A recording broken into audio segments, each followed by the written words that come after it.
All right, turn with me, please, to the book of Revelation, chapter 13. We're doing a series on the principles and the prophecies of the coming days. The coming days referring to the last part of the church age, the coming days in which we live as God winds down the church age and the day of the Lord is approaching. The day of the Lord when Christ comes and takes His church and takes all believers all the way back to Adam and Eve and resurrects them, and they go to heaven with Him. On that particular day, it's going to change the history of the world. It's coming, and it's coming soon.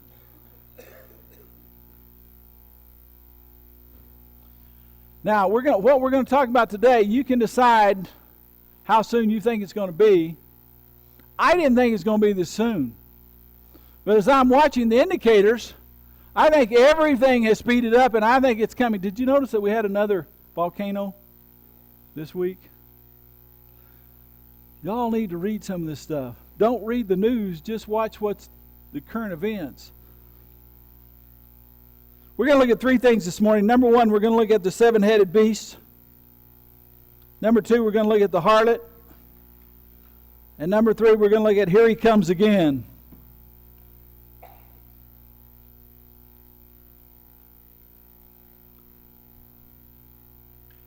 The United States. The other one. Last week we talked about 3:16. And you're very familiar with John 3:16. But we talked about 3:16, Revelation 3:16, the other one. You're familiar with 3:16, but what we preached about last week is 3:16, the other one. In Revelation 3:16, Jesus is talking to His people, talking to His church, and He said, "You guys, I'm fixing to vomit you out." Now that's serious when God says He's going to vomit His church. That is not a good thing. That means that He's trying to get our attention. So He says, 3:16, the other one. Now, today we're going to talk about the United States, the other one. There's a 10-nation confederacy coming. We're going to talk about it. We're going to read about it. There's a 10-nation confederacy coming that's going to be the United States of Europe. And it's going to have a Congress. By the way, they already have it. It's going to have all the bureaucracy that goes with it. By the way, they already have it. Did you know that the nations that are part of the EU now, the United States of Europe, your European Union, did you know that those bureaucrats are already fining those particular countries? The Congress is ruling that some of these countries are breaking the laws of the EU, and they're starting to fine the countries. Are you aware that that's going on over there? The United States, the other one. Now, we're going to look at a seven-headed beast, but as we do, I want you to look at this picture. If you don't understand this picture, you're not going to understand anything God's talking to you about. The seven-headed beast is a picture of Satan. The Bible says that he's covered in red for the blood of the history of the world. This is seven empires that have arisen throughout world history. Seven empires that have sought to and may have ruled the world. These seven empires are going to come right out of hell. They come right out of Satan. This is the picture of Satan, the seven-headed beast. This is the red dragon, the seven-headed red dragon. This is the seven heads of the seven empires throughout the history of the world. Number one, you may want to take some notes on some of this stuff.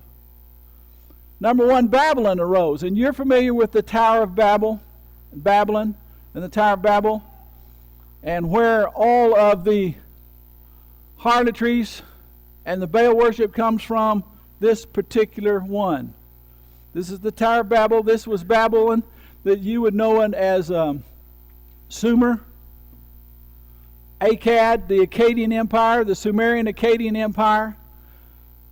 This is the first head who controlled the world.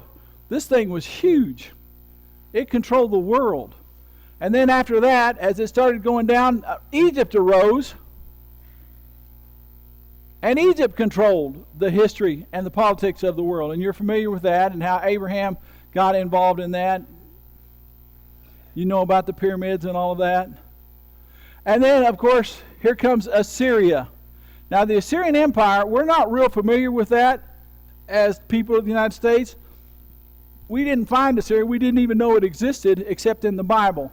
We didn't find any remnants of Syria. We didn't even know that it existed except in the Bible. We found it in 1850. Real close to 1850, we started finding cities that started talking about the Assyrian Empire. And the only reason that we knew anything about an Assyrian Empire was because of the Bible.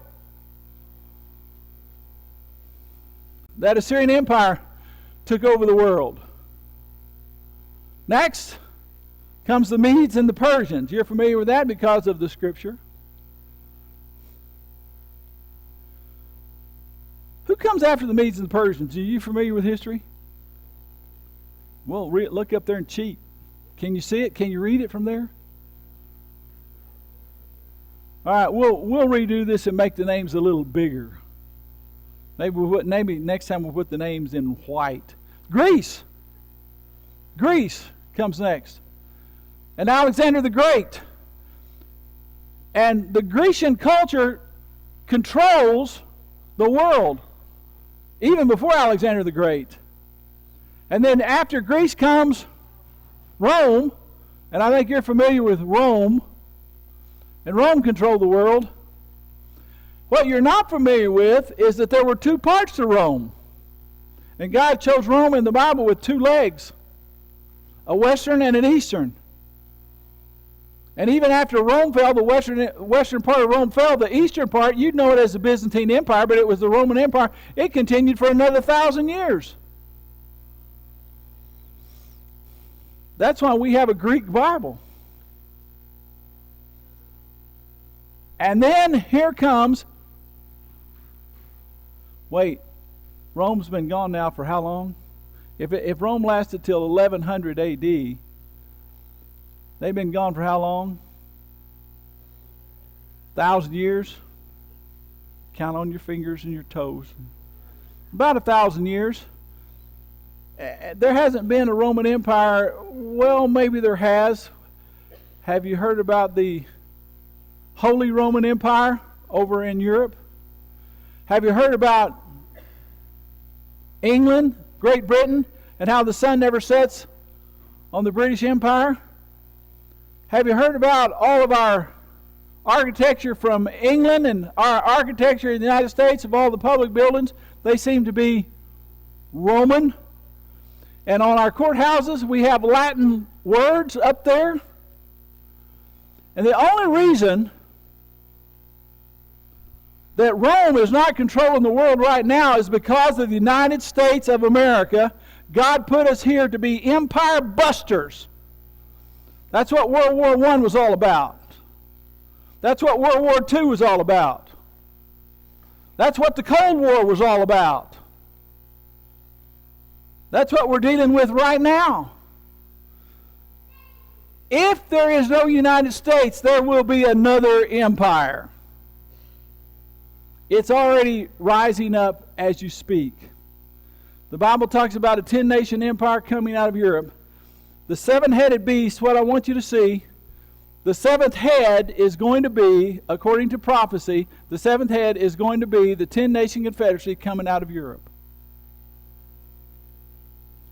We've already had 6 heads. The seventh head has been held up. The seventh empire has been stopped, cold in its tracks because of this particular country right here that you're living in.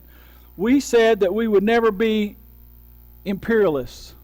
That means that we were never going to start an empire. So that means after World War I, we gave Germany money to rebuild. After World War II, we gave Germany and Japan money to rebuild because we don't believe in empiricism. We don't believe in empires. We are empire busters. But we're coming to the end of the age, of the church age. And as you can see our country start to go downward, you're going to see these come upward. Turn with me to Revelation chapter 13. Starting in verse 1, the seven-headed beast.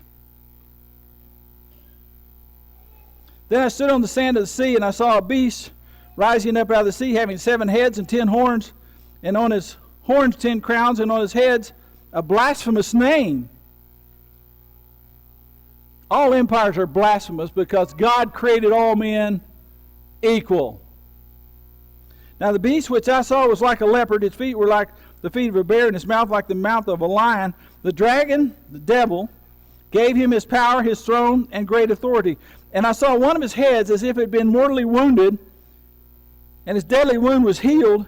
And all the world marveled and followed the beast, because the first kingdom is gone. It's dead and gone. The second kingdom is dead and gone. The third kingdom is dead and gone. The fourth kingdom is dead and gone. The fifth kingdom is dead and gone. The sixth kingdom is dead, but it's not gone. It's coming back. The Roman Empire is coming back, and I saw one of his heads as if it was dead, mortally wounded, but the wound was healed, and all the world marveled and followed the beast. So they worshiped the dragon who gave authority to the beast, and they worshiped the beast, saying, who is like the beast, who is able to make war with him? Would you put my picture back up there? You see that seventh head? That seventh head has 7 horns. I'm sorry, that seventh head has 10 horns. And on those 10 horns are 10 crowns.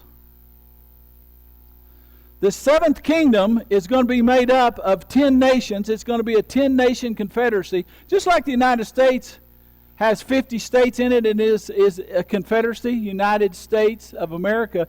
This is going to be the United States of Europe. It's the other one. And it's going to put these 10 nations together, and it's going to be United States of Europe. They already got it together. They even have a currency. What is the currency called? When Jeannie and I were over in England before Brexit, they didn't use the pound anymore. If you had some pounds, they would take them, but they like to deal in euros because euros were more stable than the pound. And this was years ago. This was 15 years ago when Gene and I were over in England. They were using the euro then. They've got a currency. They've got a Congress, and it's sitting there ready to go. The United States doesn't know that because we are interested in our history and nobody else's. This is a 7-headed beast. Now this 7th head has 10 horns, which are going to be the 7th head is the 7th empire, made up of 10 horns or 10 kingdoms. And there's going to be crowns put on those 7 horns. The first 6, if you will, are gone. There's one coming. And here's what Revelation says about it. It's a great empire. Now, I'm going to ask you, we're going to turn back to Revelation in just a moment, but I'm going to ask you to turn to Daniel. We're going to look at 2 books of the Bible today, Revelation and Daniel. I'm going to ask you to turn to Daniel chapter 2.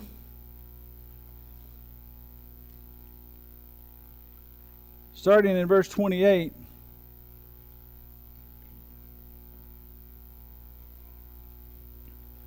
And this is an interesting prophecy. This is the prophecy that God gave to Nebuchadnezzar.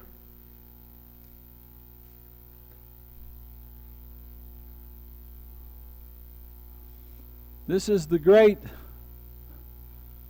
idol, if you will, that God gave the prophecy to Nebuchadnezzar, and Daniel's going to interpret the prophecy.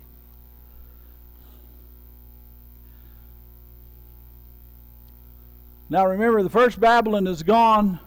Egypt has already taken place. And now you're in the empire of Assyria. At this particular time when God gives him the dream. And starting in verse 28, there Daniel tells Nebuchadnezzar, there is a God in heaven who reveals secrets. Now that's our God.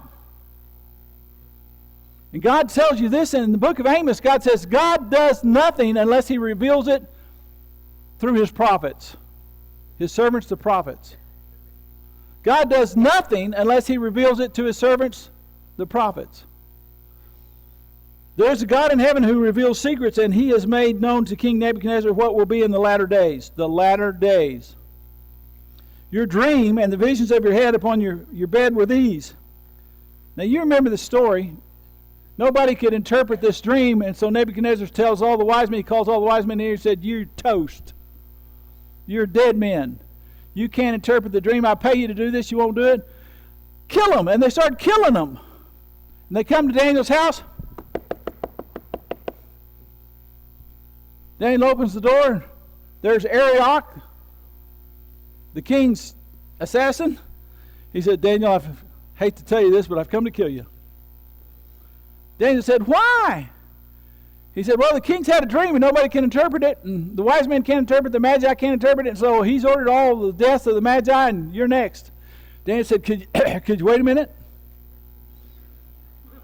Would you take me to the king, let me talk to the king for a minute? I think I can do this. He goes, sure. I mean, he liked Daniel. So Daniel comes to the king and he tells him, could you give me a couple of days could you give me 48 hours to pray about this? I think I can tell you the dream. The king said, well, yeah, I want to know the dream. So he said, okay, stop killing the wise men. All the wise men were very, very appreciative. Daniel goes back, he tells Shadrach, Meshach, and Abednego, he said, boys, we've got some praying to do. Now this is what's known as urgent prayer. We've got some praying to do, and so they prayed, and God revealed to Daniel the dream. Daniel is talking to Nebuchadnezzar, and he said, there's a God in heaven who reveals secrets. I'm going to tell you what God says in the latter days. Now, verse 29, as for you, O king, thoughts came in your mind while you were on your bed about what would come to pass after this, and he who reveals secrets has made known to you what will be. But as for me, this secret has not been revealed to me, because I have more wisdom than anyone living, but for our sakes, who made known the interpretation of the king, that you may know the thoughts of your heart. O king, you were watching, and behold, a great image. The great image, whose splendor was excellent, stood before you. Its form was awesome. This image's head was of fine gold, its chest and arms of silver, its belly and thighs of bronze, its legs of iron, its feet partly with iron and partly of clay. You watched while the stone was cut out without hands, which struck the image on its feet of iron and clay and broke them in pieces. Now, Nebuchadnezzar is the head, and the next one that comes along is going to be the Medes and the Persians.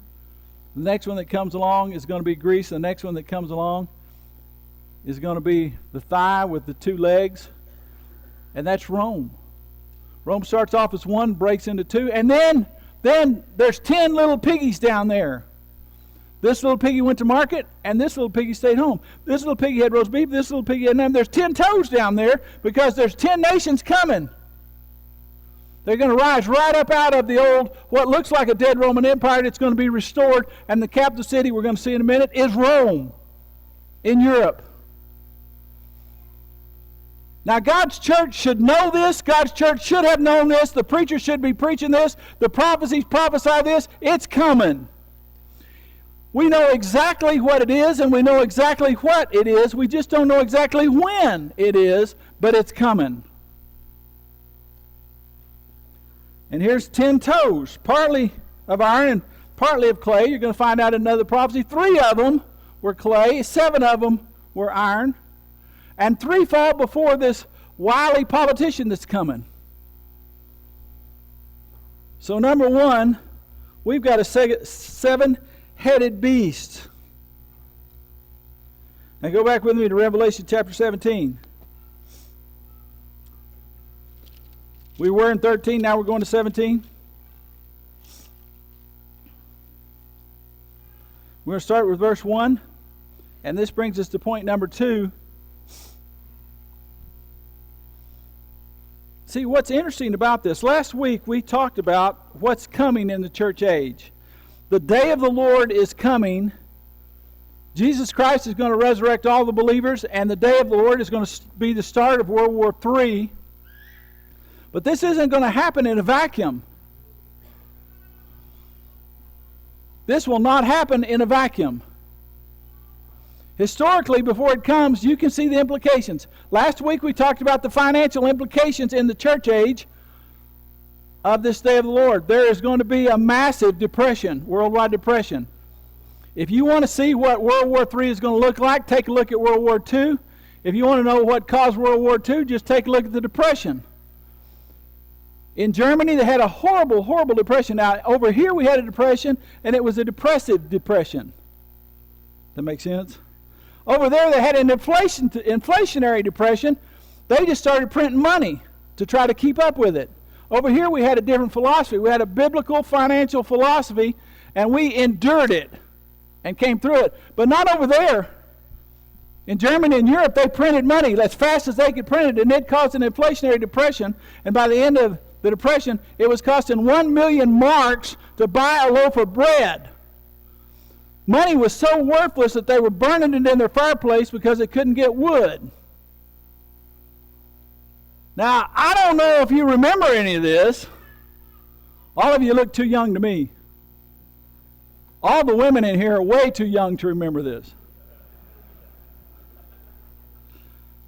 But we need to know some history. If you want to know what World War III is going to look like, if you want to know what the Antichrist is going to look like, if you want to know what the Depression is going to look like, just study World War II, because it's going to look a whole lot like it.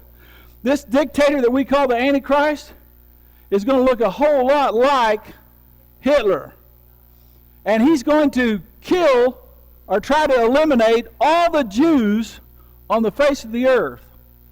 And he's going to be elected into office just like Hitler was elected into office because of the Depression. And how did Hitler get them out of that depression? He started arming and building arms like you wouldn't believe in Europe.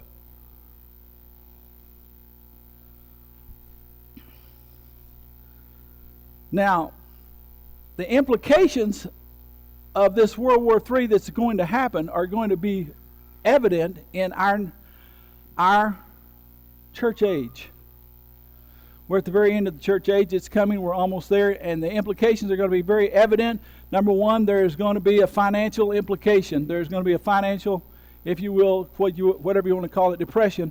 There will be a financial implication in this church age before this ever comes. This is going to be one of the indicators that it's coming. The second indicator that we're studying today is political. There will be political implications of the European 10-nation confederacy that's coming. Also, there's going to be political implications of Russia. It's mentioned in the scriptures. We're not going to study that today. It's called Gog and Magog, and it's real. But there'll be political implications of Russia. There's going to be political implications of China, and it's prophesied in the scriptures. It talks about the nation with a 200 million man army. There's only one nation on earth ever in history that's had a 200 million man army. They have it right now. And it is China. So the political implications of this that we're looking at in the church age is Europe, Russia, and China. And God tells you what they're going to be doing and what their goal is and what their aim is, and it's prophesied for this church age. The political implications of this seven-headed beast. But number two, what we're going to talk about today is the great harlot, this fake church. There's going to be some spiritual implications in the church age. Remember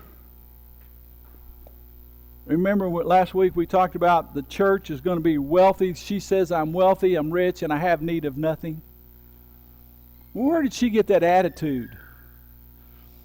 She gets it from the false church that is rising up right in front of her very eyes. Chapter 17, verse 1. One of the seven angels who had the seven bowls came and talked with me, saying to me, come, I want to show you something.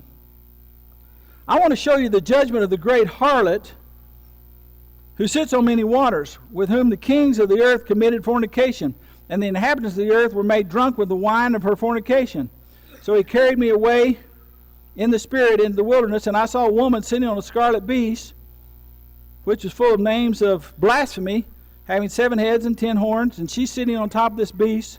The woman was arrayed in, now listen to this, she's arrayed in purple and scarlet, adorned with gold and precious stones and pearls, having in her hand a golden cup, full of abominations and filthiness of her fornications, and on her forehead a name was written, Mystery, Babylon the Great, the mother of harlots and of the abominations of the earth.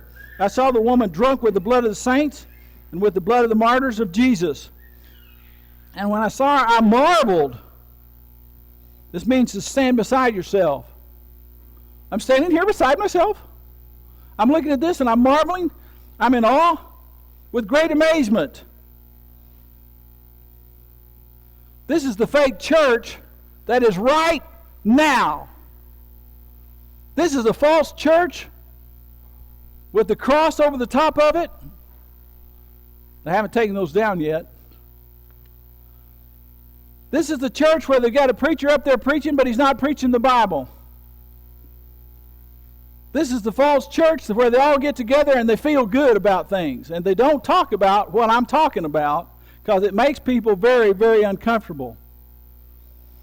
We're going to talk about how we all got to get together. And we should not stand against sin because it offends other people and makes them feel bad. And so we're not going to stand against this sin, and we're not going to stand against this sin, and we're not going to stand against this sin because it offends people.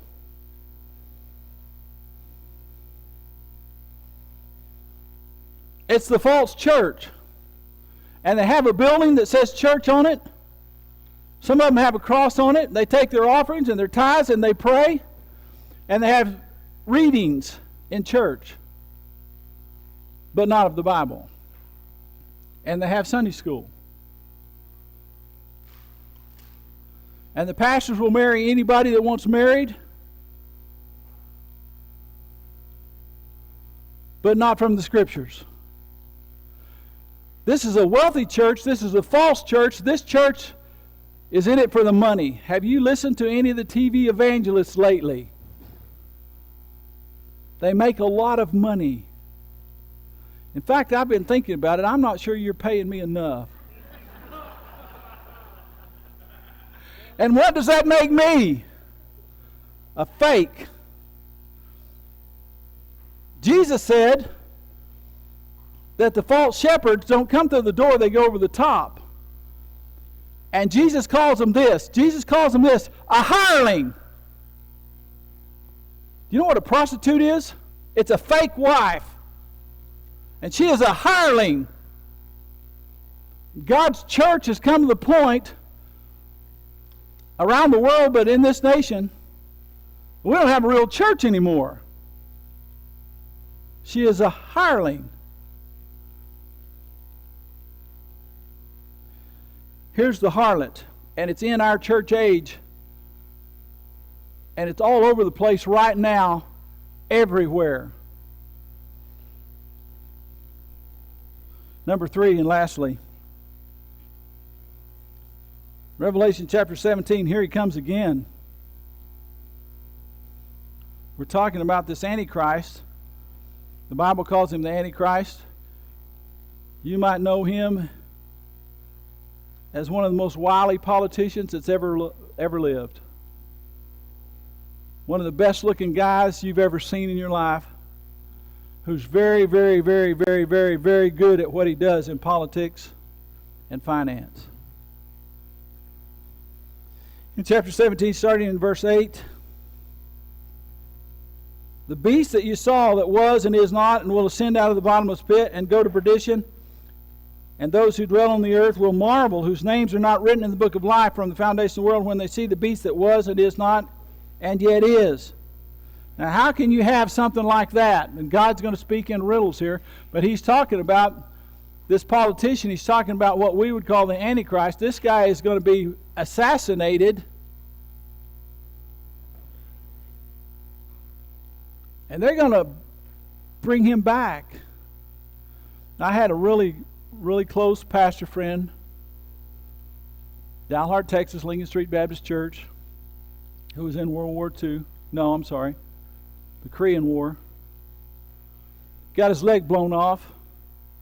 They came wheeling him into those field hospitals, and he wasn't breathing, and the doc said, he's gone, and they just shoved him over in the corner and kept on working, because that's what you have to do in the middle of a battle, in the middle of a war.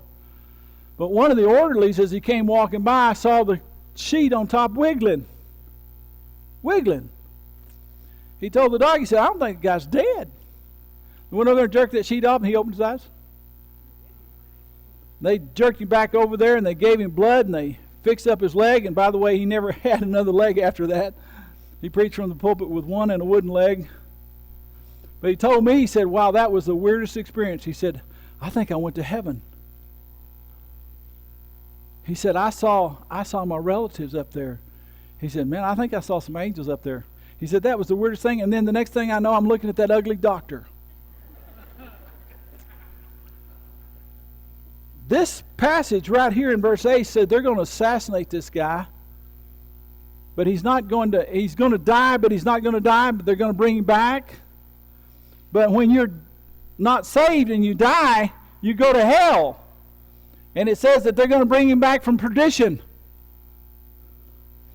Now we're talking about this Antichrist. Verse 9, here's the mind which has wisdom. The 7 heads are 7 mountains on which the woman sits. So the woman's sitting on the 7-headed dragon, but Jesus said, here's a riddle. The 7 heads are also 7 mountains. There's 7 empires, but they're also 7 mountains. Now there is one city in history known as the city on 7 hills, and that is Rome. There are also 7 kings. 5 have fallen. 1 is. And so at the time of this writing, at Revelation, Rome still was in existence. So there were 5 that had existed. Rome was right then. That's number 6.